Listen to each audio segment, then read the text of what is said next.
எங்கே இருக்கேன்னு பார்த்தீங்கன்னா ஓசூரில் இருக்கேன்.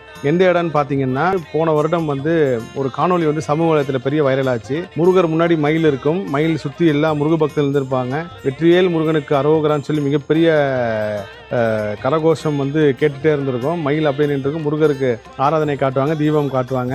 அந்த காணொலி பார்க்காத முருக பக்தர்கள் இருந்திருக்க மாட்டீங்க. இந்த கோவில் எங்கே அப்படின்னு சொல்லி நான் எங்கெங்கேயோ தேடுறேன் யார்கிட்டயும். ஆனால் இப்போ வரைக்கும் 90% பேருக்கு அந்த கோவில் எங்கே இருக்குன்னு தெரியாது. ஒருத்தர் பல்லடம் திருப்பூர்னு சொன்னாங்க, ஒருத்தர் கோயம்புத்தூர், இன்னொருத்தர் கர்நாடகா, இன்னொருத்தர் வேலூர், இன்னொருத்தவங்க கிருஷ்ணகிரி, தருமபுரி, சேலம், எங்கெங்கேயோ சொன்னாங்க. ஆனால் உண்மையிலே அந்த கோவிலை தேடி கண்டுபிடிச்சி முருகர் தான் இங்கே வர வச்சிருக்காருன்னு சொல்லணும்.